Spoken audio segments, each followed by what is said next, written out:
ഒരു ദുഷിച്ച വാക്ക് നമ്മൾ കേട്ട് അത് മറ്റൊരാൾക്ക് നമ്മളത് കൈമാറി ഫോർവേഡ് ചെയ്തു, ഷെയർ ചെയ്തു, നമ്മൾ ലൈക്ക് അടിച്ചു എങ്കിൽ നീയും അത് സംസാരിച്ചവനെ പോലെയാണ്. മനസ്സിലാക്കണം. വ്യഭിചാരം എന്നൊക്കെ പറഞ്ഞാൽ എന്താ വിചാരിച്ചങ്ങള്? ഇതെല്ലാം ഇതിൽപ്പെട്ട കാര്യങ്ങൾ തന്നെയാണ്. അനാവശ്യമായ സംസാരം, അനാവശ്യമായ നോട്ടം, അനാവശ്യമായ മെസ്സേജ്.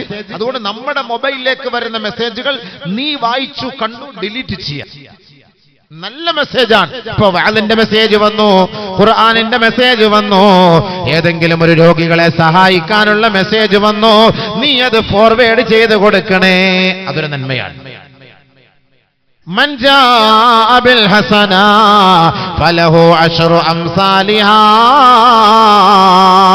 നാളെ ആഖിറത്തിൽ ഒരു നന്മയുമായി ഒരു മനുഷ്യൻ കടന്നു വന്നാൽ അവന് 10 നന്മ ചെയ്തതിന്റെ പ്രതിഫലം ലഭിക്കുമെന്ന് ഹബീബ് പരിശുദ്ധമായ ഖുർആൻ.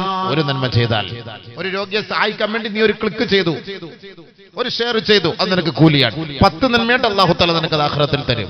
മറിച്ച് ഒരാളുടെ ഐബ് നിന്റെ മൊബൈലിലേക്ക് കടന്നു വന്നു കഴിഞ്ഞാൽ, അത് ഏത് ഗ്രൂപ്പുകാരനാകട്ടെ, ഏത് സഹോദരനാകട്ടെ, ഒരു മുസ്ലിമാണോ, അവന്റെ ഔറത്ത് നീ മറച്ചു വെക്കണേ, അത് നീ വെളിപ്പെടുത്തരുതേ.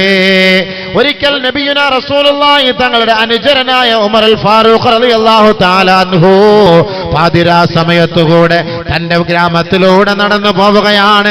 ആരെല്ലാം എന്തെല്ലാം ചെയ്യുന്നു, പ്രവർത്തിക്കുന്നു എന്നറിയുന്നതിന് വേണ്ടി ബഹുമാനപ്പെട്ട ഖലീഫ ഉമർ റളിയല്ലാഹു അൻഹു നടന്നു പോവുകയാണ്. അങ്ങനെ നടന്നു പോകുമ്പോൾ ഏതോ ഒരു വീടിന്റെ ഉള്ളിൽ ഒരു വിളക്ക് കാണുകയാണ്, ഒരു വെളിച്ചം കാണുകയാണ്. മഹാനായ ഉമർ അൽ ഫാറൂഖ് റളിയല്ലാഹു അൻഹു മതിൽ ചാടിയ കോമ്പൗണ്ടിലേക്ക് പ്രവേശിച്ചിട്ട് ആ വീടിന്റെ ഉള്ളിലൂടെ രഹസ്യമായി നോക്കുകയാണ്. രഹസ്യമായി നോക്കുമ്പോ മഹാനായ ഉമർ അൽ ഫാറൂഖ് കാണുന്ന സംഭവം എന്താ? ഒരു വൃദ്ധനായ സഹോദരൻ, ഒരു വൃദ്ധനായ വ്യക്തി, അദ്ദേഹവും അദ്ദേഹത്തിന്റെ സുഹൃത്തുക്കളുമായി കൂടിയിരുന്ന് മദ്യപിക്കുന്ന സംഭവമാണ്. മഹാനായ ഉമർ അൽ ഫാറൂഖ് റളിയല്ലാഹു അൻഹു ആ കതക തട്ടുകയാണ്, ഉടനെ തുറക്കുകയാ. തന്റെ പ്രജകളോടൊപ്പം എത്തിയ ഉമർ അൽ ഫാറൂഖ് അദ്ദേഹത്തെ അറസ്റ്റ് ചെയ്യുകയാണ്. കോടതിയിലേക്ക് കൊണ്ടുപോകുമ്പോ മഹാനായ ഉമർ അൽ ഫാറൂഖിന്റെ മുന്നിൽ ആ മനുഷ്യൻ വിലപിക്കുകയാണ്, അമീറുൽ മുഅ്മിനീൻ, നിങ്ങൾ എന്നെ അറസ്റ്റ് ചെയ്തത് ഞാൻ ഈ ദുഷിച്ച പ്രവൃത്തി ചെയ്തതിന്റെ പേരിലല്ലയോ, ഞാൻ മദ്യപിച്ചതിന്റെ പേരിലാണ്. അമീറുൽ മുഅ്മിനീനെ, നിങ്ങൾ എന്നെ അറസ്റ്റ് ചെയ്തതെങ്കിൽ ഞാൻ ഒരു ഒറ്റ കുറ്റം മാത്രമാണ് ചെയ്തത്, നിങ്ങളോ 3 തെറ്റുകളാണ് ചെയ്തത്.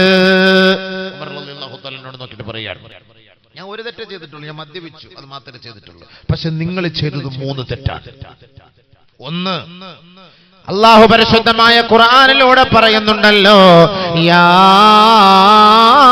അയ്യുഹല്ലദീന ആമനൂ ലാ തദ്ഖുലൂ ബുയൂതൻ ഗൈറ ബുയൂതികും ഹത്താ തസ്തഅനിസൂ വതുസല്ലിമൂ അലാ അഹ്ലിഹാ.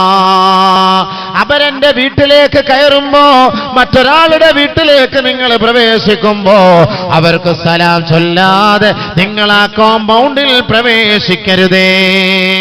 സലാം പറയാതെ പോകാൻ പാടില്ല. നിങ്ങൾ എന്റെ പുറയിലേക്ക് കയറി വന്നു, നിങ്ങൾ ഈ നാടിനെ അഭിമുഖീകരിക്കുന്ന പ്രതിനിധിയാണ്, ഈ നാടിന്റെ ചെങ്കോലും കിരീടവും പിടിക്കുന്ന ആളാണ്, ഈ നാടിന്റെ ഖലീഫയാണ്. നിങ്ങൾ എന്റെ മുറിയിലേക്ക്, എന്റെ വീട്ടിലേക്ക് നിങ്ങൾ കയറിയത് സലാം പറയാതെയാണ്. ഒന്നാമത് തെറ്റ്. മാറുന്നില്ലേ? പോയില്ലേ സംഭവം? രണ്ടാമതായി അല്ലാഹു സുബ്ഹാനഹു തആല ഖുർആനിൽ പറയുന്നുണ്ട്, വഅതുൽ ബുയൂത മിൻ അബ്വാബിഹാ. ഒരു വീട്ടിലേക്ക് പ്രവേശിക്കുമ്പോ വീടിന്റെ പിന്നാമ്പുറത്ത് നിന്ന് വരുതേ, വീടിന്റെ നേർക്ക് നിന്ന് മുന്നിലൂടെ നടന്നു വരണമേ. അടുക്കളയുടെ ഭാഗത്ത് നിന്നല്ല വരേണ്ടത്, പിറകു ഭാഗത്ത് നിന്നല്ല വരേണ്ടത്. അത് കള്ളന്മാർ വരുന്ന ശൈലിയാണ്.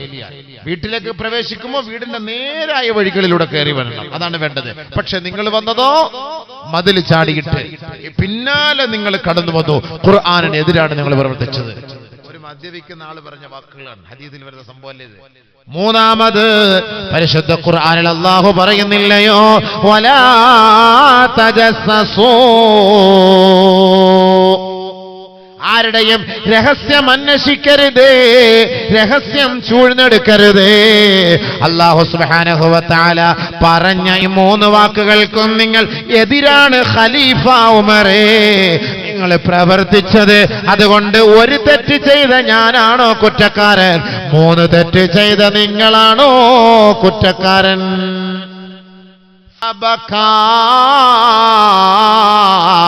ഉമർ റളിയല്ലാഹു തആല അൻഹു പൊട്ടിക്കരഞ്ഞു പോവുകയാണ്.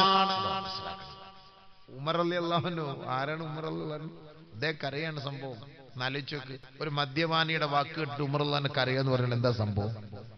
എന്താ നമ്മൾ ചെയ്യുന്ന തെറ്റ് ശരിയാണോ ഇല്ലയോ, നമ്മൾ ചെയ്യുന്ന പ്രവൃത്തി അത് തെറ്റാണോ ശരിയാണോ നമ്മളൊന്ന് വിലയിരുത്തണം. ആദ്യം ഞാൻ ഒരാളെ ഗവേഷണം ചെയ്യാൻ പോകുന്നു, ഞാൻ ഒരാളുടെ ന്യൂനത പിടിക്കാൻ പോകുമ്പോൾ ആദ്യം നീ ഓർക്കണം, അല്ലാ എന്നിൽ ന്യൂനത ഉണ്ടല്ലോ, ഞാൻ എത്രയോ രഹസ്യമായിട്ട് നിന്നെ വഞ്ചിച്ചിട്ട് എത്രയോ തെറ്റുകൾ ചെയ്യുന്നവനല്ല ഞാൻ എന്തിന് പിന്നെ അവന്റെ ന്യൂനത പിടിക്കാൻ പോണം? ഇല്ല അല്ലാ, ഞാനില്ല അല്ലാ. അതാണ് ഈമാൻ. അതല്ല ഈമാൻ. യേശുക്രിസ്തു പറഞ്ഞ പോലെ തെറ്റ് ചെയ്യാത്തവൻ എറിയോളട്ടെ. ഇങ്ങോട്ടിരുന്നോ ഉസ്താദ്? അവിടെ പോയിരിക്കുന്ന ഇന്നലെ ലേറ്റ് ആവുമെന്ന് പറഞ്ഞിട്ട് പേടിച്ചെന്ന് പറഞ്ഞ ഉസ്താദ് വിഷമിച്ചിരിക്കാന്ന്. നിങ്ങളുടെ കറാമത്ത് പറഞ്ഞതാണ് നമ്മൾ. അല്ല, ഉസ്താദിന്റെ കറാമത്ത് പറഞ്ഞാണ്ട് വാക്കുകൾ കൊണ്ട് സൂക്ഷിച്ചോണം ഉസ്താദ് സംസാരിക്കുന്നത്. എല്ലാവരും ഉസ്താദ് പറഞ്ഞാല് അത് റാഹത്തായി എന്നല്ല. അത് സ്വാഭാവികമായിട്ട് എല്ലാവരും പറയല്ലേ. ഞാൻ വിചാരിച്ചു നമ്മൾ കഴിഞ്ഞ പ്രാവശ്യം ഒന്നും വേറെ ഉസ്താദായിരുന്നു, ആ ഉസ്താദ് ഇപ്പൊ അങ്ങോട്ട് മാറിയാ ബേക്കല ഭാഗത്തേക്ക് അവിടത്തേക്ക് മാറി. ഉസ്താദ് ഇപ്പൊ പുതിയ ആളാണ്. അല്ല, സ്വാഭാവികമായിട്ട് അങ്ങനെ ഞാൻ തമാശക്ക് പറഞ്ഞാണ്. സ്വാഭാവികമായിട്ട് നമ്മൾ അങ്ങനെ പറയുമല്ലോ. എന്നൊക്കെ പറഞ്ഞാൽ നല്ലൊരു പക്ഷേ ലേറ്റായി പോയെന്താവും. ഞാനൊരു തമാശക്ക് പറഞ്ഞതാണ്. അല്ല, ഉസ്താദിന് വിഷമമുണ്ടോന്ന് അറിയില്ല, അതൊന്നുമില്ല. അപ്പൊ അൽഹംദുലില്ലാഹ്. അപ്പൊ ആലിമീങ്ങളുടെ ഒക്കെ വാക്ക് എപ്പോഴും കബൂലിയത്തുണ്ടെന്ന് അതുകൂടെ മനസ്സിലാക്കണം. ഉസ്താദന്മാരിൽ എപ്പോഴും ഖുർആൻ ഓതുന്നവരും പിന്നെ വാള് പറയുന്നവരും നസിഹത്ത് ചെയ്യുന്നവരും ഇബാദത്ത് ചെയ്യുന്നവരും ദിക്ർ ചെയ്യുന്നവരൊക്കെ അല്ലേ. അതുകൊണ്ടൊക്കെ നമ്മൾ ഈ മഹാന്മാരൊക്കെ വിളിച്ചിട്ട് നമ്മൾ ദുആ അർപ്പിക്കുന്നൊക്കെ. അപ്പൊ അതുകൊണ്ട് അവരുടെയൊക്കെ വാക്കുകൾക്ക് എപ്പോഴും ഒരു അസറുണ്ടാവും, എപ്പോഴും ഒരു അസറുണ്ടാവും. അൽഹംദുലില്ലാഹ്. അപ്പൊ അതുകൊണ്ട് ബഹുമാനമുള്ള സഹോദരങ്ങളെ ശ്രദ്ധിക്കുക എല്ലാവരും. അല്ലാഹു തആല മനസ്സിലാക്കാൻ നമുക്ക് തൗഫീഖ് നൽകി അനുഗ്രഹിക്കുമാറാകട്ടെ. ആരുടെയും ഐബ് വെളിപ്പെടുത്തപ്പോൾ ഉമർ റളിയല്ലാഹു തആല കരഞ്ഞുപോയി. സഹോദരാ, എന്നോട് പൊറുക്കണം.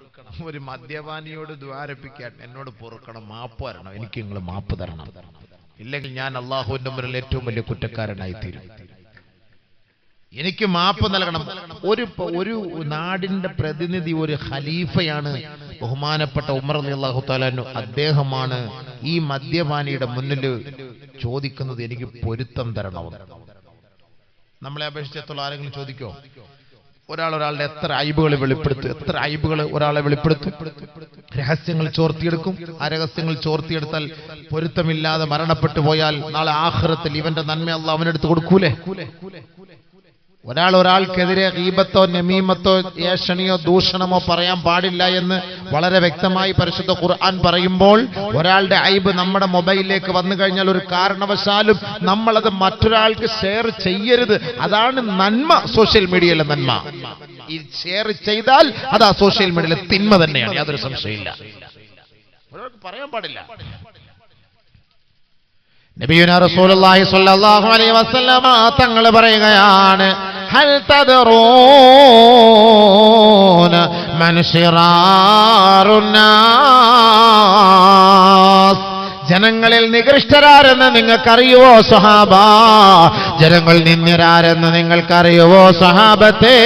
അള്ളാന്റെ റസൂല്, അള്ളാന്റെ പ്രവാചകനായ ഹബീബായ തങ്ങളെ സ്വഹാബാക്കളോട് ചോദിക്കുകയാണ്. ഖാലൂ അല്ലാഹു വറസൂലുഹു അഅലം. അല്ലാഹു റസൂലുമല്ലാതെ ഞങ്ങൾക്കറിയില്ല ഹബീബേ. നബിയുനാ റസൂലുള്ളാഹി സ്വല്ലല്ലാഹു അലൈഹി വസല്ലമ തങ്ങളോട് ബഹുമാനപ്പെട്ട സഹാബാക്കളെ പറയുകയാണ്, അല്ലാഹുവിന്റെ റസൂൽ പറയുകയാ, ദുൽ വജ്ഹൈൻ ഔ ദു ലിസാനൈൻ.